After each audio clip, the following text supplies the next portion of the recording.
जय हिंद दोस्तों। जनगणना को लेकर भारत सरकार की तरफ से बयान आ गया है। ये बहुत सारे लोगों को पता भी होगा। पहले ये जान लीजिए कि जनगणना क्या है, इससे आपको क्या फायदा होने वाला है। इसके साथ ही भारत सरकार की तरफ से कहा गया है, केंद्रीय मंत्री अश्विनी वैष्णव ने कहा है कि जनगणना होगा और साथ में जातीय जनगणना भी होगा। ये जनगणना के साथ जातीय जनगणना क्या है, ये सारे चीजों को समझिए। इसके अलावा आपको बताऊंगा कि ये जो जनगणना होता है उसमें एपीएल बीपीएल ये क्या होता है। इसके अलावा जनगणना में किन लोगों को पात्र माना जाता है जिनको सरकारी योजना का लाभ मिलता है, चाहे आवास योजना हो गया, चाहे आयुष्मान भारत योजना हो गया, चाहे अंत्योदय योजना हो गया। बहुत सारे योजना का पर्सनल लाभ दिया जाता है। ये किन लोगों को मिलता है, कौन लोग होंगे जनगणना में जिनको ये लाभ दिया जाएगा। इसके लिए आपको बिना स्किप किए पूरा वीडियो देखना होगा, बिना भगाए हुए, और वीडियो को लाइक आप जरूर कर देंगे। देखिए, केंद्रीय मंत्री अश्विनी वैष्णव ने कहा है कि बहुत जल्द जनगणना होगी और जनगणना के साथ जातीय जनगणना होगा। अभी आपने बिहार में भी देखा होगा, बिहार में जातीय जनगणना राज्य सरकार की तरफ से कराया गया है। स्पेशल जातीय जनगणना कराया गया है। इससे यह पता चला कि वहां पे कौन सी जाति कितने संख्या में है, चाहे वो मुस्लिम धर्म की जातियां हो, चाहे हिंदू धर्म की जातियां हो, या किसी अन्य धर्म की जातियां हो, कौन सी जाति कितने संख्या में है वो अलग अलग करके दिखाया गया। इसके अलावा कुल आबादी भी बताया गया कि बिहार की कुल आबादी कितनी है। लेकिन अब ये पूरे देश में हो रहा है, तो पूरे देश में जो होगा इसमें सबसे पहले तो ये होता है कि 2011 के बाद अभी तक भारत में जनगणना नहीं हुआ। तो इस जनगणना में यह पता चलेगा कि 2011 के बाद अभी 2025 में कितनी भारत की आबादी है। लोग अनुमान लगाकर बताते हैं कि 130 करोड़ हो गया, कोई 135 करोड़ कहता है, कोई 140 करोड़ कहता है, कोई 150 करोड़ कहता है, कोई कहता है चाइना से आगे निकल गए। लेकिन जब तक गिनती नहीं होगी पता कैसे चलेगा। तो ये हर 11-12 साल पे जनगणना होता है। तो अभी तो लेट चल रहा है क्योंकि कोरोना काल की वजह से, लॉकडाउन की वजह से नहीं हो पाया 2021 में या फिर 20 में, टाइम वही था। तो अब क्या है, अब कराने का निर्णय लिया गया है। तो इससे तो है कि एक तो पता चलेगा कि हमारी भारत की कुल आबादी कितनी है, सारे जाति धर्म मिलाकर। दूसरा, जब जातीय जनगणना होगा तो इससे यह पता चलेगा कि कौन से धर्म में कौन कौन सी जातियां कितने संख्या में है, यह भी पता चल जाएगा। हालांकि इसके लिए विपक्ष ही मांग कर रहा था कई सालों से कि अगर जनगणना हो तो जातीय जनगणना हो, जिसमें जात भी लोगों का पता चले, आबादी के साथ साथ जात भी पता चले कि किस जात की कितनी आबादी है। अब आपको बताता हूं कि जनगणना से फायदा क्या है। देखिए, जनगणना से अब आगे किसको फायदा होगा कि जो व्यक्ति गरीब गुरबा है, जिसके पास अभी अपने रहने के लिए मकान नहीं है, गरीबी रेखा से नीचे में रहते हैं, कमाई का कोई अच्छा साधन नहीं है, कोई जमीन जायदाद उसके पास नहीं है, कोई घर में गाड़ी नहीं है, कोई साधन नहीं है, व्यवस्था नहीं है, शौचालय नहीं है। तो ऐसे लोग जो होते हैं, जो जनगणना होता है, तो जनगणना जब होता है तो किस तरह से होता है कि अधिकारी आपके घर पर जाते हैं, सभी लोगों के घर पे जाते हैं, एक एक व्यक्ति के घर पे जाते हैं। ये अधिकारी क्या होते हैं, ये आपके तहसील स्तर के अधिकारी होते हैं, या फिर जो तहसील स्तर पर नियुक्त किए जाते हैं वो अधिकारी आपके पास जाएंगे। ये टीम बना दिया जाता है 2 लोगों का, 3 लोगों का, और अधिकारी आपके पास जाते हैं और आपसे पूछते हैं कि आपके घर में कितने व्यक्ति हैं, आपके घर का मुखिया कौन है। सभी व्यक्ति का आधार नंबर लिया जाता है, नाम लिया जाता है, एज लिया जाता है, सभी का काम पूछा जाता है, आपके घर में इनकम कितना है ये पूछा जाता है, आपके पास कितनी जमीन है ये पूछा जाता है, आपके घर में कौन कितना पढ़ा लिखा है ये पूछा जाता है, आप इनकम टैक्स भरते हैं कि नहीं भरते हैं ये पूछा जाता है, आपके पास गाड़ियां कितनी है ये पूछा जाता है, यहाँ तक कि पूछा जाता है आपके पास शौचालय है कि नहीं ये भी पूछा जाता है। सारी चीज मतलब A to Z आपके बारे में जानकारी ली जाती है और नोट किया जाता है हर घर से। अब क्या है कि जनगणना होता है, फिर क्या होता है कि फिर 2 महीने या 3 महीने बाद फिर अधिकारी आपके घर पर आते हैं कंफर्म करने के लिए। फिर उसी चीज को आपसे जानकारी लेंगे और उसको कंफर्म करेंगे, फाइनल रिपोर्ट बनाने के लिए आते हैं। 2 बार हो सकता है 3 बार भी आपके पास आ जाए, मैक्सिमम 3 बार भी आ सकते हैं। और उसके बाद फाइनल रिपोर्ट तैयार होता है जनगणना का।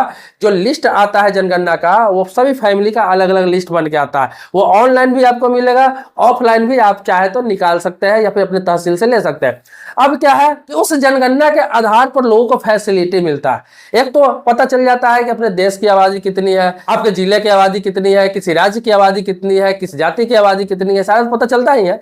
इसके अलावा यह भी पता चल जाता है कि अपने देश में गरीब कितना है, अपने देश में गरीबी रेखा से नीचे कितना है, मिडिल क्लास कितना है, अमीर कितना है, और इसी के आधार पर आपको सरकारी योजना का लाभ तय किया जाता है। जैसे अभी आप देखेंगे कि कुछ चुनिंदा लोगों को ही आयुष्मान भारत कार्ड बनता है, या फिर चुनिंदा लोगों को ही प्रधानमंत्री आवास योजना का लाभ मिलता है, सबको नहीं मिलता है। अक्सर देखेंगे सबको नहीं मिलता है ये लाभ।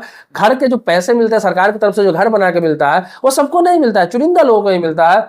और इसके अलावा आयुष्मान भारत कार्ड जो है, जिसके तहत 5 लाख का फ्री इलाज होता है, वो सभी लोगों को नहीं मिलता है, कुछ चुनिंदा लोगों को ही मिलता है। या फिर अंत्योदय योजना का लाभ, अंत्योदय योजना की 35 किलो अनाज पर फैमिली को मिलता है, वो सबको नहीं मिलता है, चुनिंदा लोगों को मिलता है। बाकी 5 किलो वाला तो नॉर्मली मिलता भी है, लेकिन 35 किलो वाला चुनिंदा लोगों को मिलता है, जिसे अंत्योदय योजना कहते हैं। तो ऐसे बहुत सारी योजना है जो चुनिंदा लोगों के लिए सरकार लागू करती है। वो कौन लोग होते हैं? वो गरीबी रेखा से नीचे जो लोग होते हैं, वो इसी में तय होते हैं, जो लिख के ले जाते हैं उसी में से निकालते हैं कि गरीब कौन है, अमीर कौन है। अब इससे पता चल जाता है, जो जिस हिसाब से लिखाते हैं तो पता चल जाता है कि ये व्यक्ति गरीबी रेखा से नीचे जाएगा, ये व्यक्ति गरीबी रेखा से ऊपर जाएगा, ये फैमिली है जो मिडिल क्लास में मध्यम वर्ग का है। तो उस हिसाब से उसमें तय किया जाता है और उसका एक लिस्ट जारी किया जाता है ऑनलाइन, और वही लिस्ट के आधार पर घर भी जारी किया जाता है, या फिर आयुष्मान भारत कार्ड का योजना जारी किया जाता है, अंत्योदय योजना का लाभ जारी किया जाता है। जिन लोगों के पास राशन कार्ड नहीं है, नया राशन कार्ड जारी किया जाता है।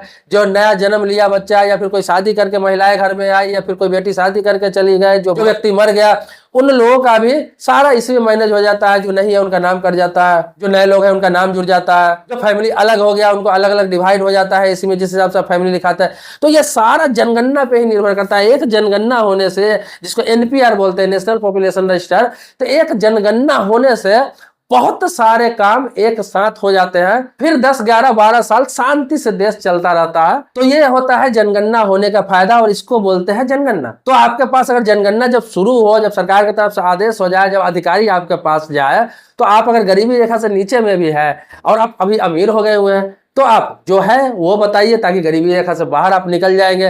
तो आप वाला लाभ है, जो कोई गरीब रहेगा उसको फायदा मिलेगा। बहुत लोग करते क्या है कि अमीर होते हैं, मध्यम वर्ग में भी होते हैं, अच्छा कमा खा रहे होते हैं, वो लोग भी अपना गरीबी बता के गरीबी रेखा में चले जाते हैं, और सरकार को नाजायज, बहुत सारे तो ऐसा है जिनका पक्का का घर है, पहले से बढ़िया घर है, और वो क्या है, झोपड़ी बना के गरीबी रेखा में जाकर, और वह सरकार से मकान ले लेते हैं, सरकार से आयुष्मान भारत कार्ड का लाभ ले लेते हैं, सब कुछ ले रहे हैं। ग्रामीण एरिया में बहुत ज्यादा हो रहा है, और खास तौर पर पिछले जनगणना में हुआ है।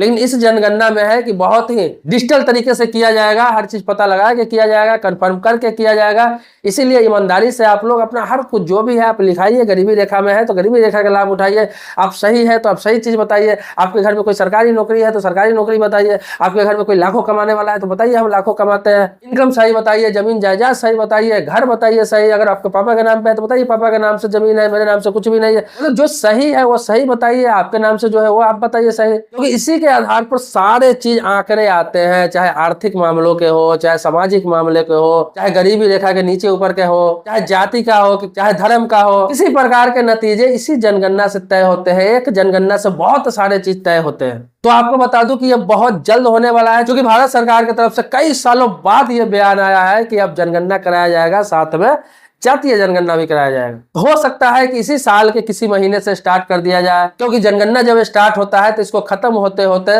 1 साल से लेकर 2 साल के बीचों का समय लग जाता है। तो अगर 25 में स्टार्ट होगा तो 27 में खत्म होगा, अगर 26 में स्टार्ट होगा तो 28 में खत्म होगा, क्योंकि 150 अरब का आबादी की गिनती करना आसान काम नहीं होता है। तो दोस्तों मैंने इस वीडियो में सारे चीज आपको समझा दिया है कि जनगणना से क्या फायदा है, क्या होता है, जनगणना क्या होता है, जातीय जनगणना क्या होता है। लेकिन इसके अलावा भी मन में कोई सवाल आ जाए, प्रश्न आ जाए, कुछ भूल गया हो, इसमें कुछ नहीं बता पाया, आप कमेंट बॉक्स में लिखिए। देखिए मैं वीडियो बनाता हूँ जानकारी के साथ साथ आपको अवेयर भी करता हूँ, आपको जागरूक भी करता हूँ। तो आप कमेंट बॉक्स में लिखे, मैं अगले वीडियो में बाकी बचे जानकारी को बताने का प्रयास करूंगा। अगर सब्सक्राइबर नहीं है तो चैनल को सब्सक्राइब कर लीजिए, बगल में बेल घंटी दबा लीजिए, और पुराने सब्सक्राइबर है तो इसके लिए आभारी हूँ आपका। मिलता है नेक्स्ट वीडियो में एक नए मुद्दे के साथ, तब तक के लिए शुक्रिया, धन्यवाद, जय हिंद दोस्तों।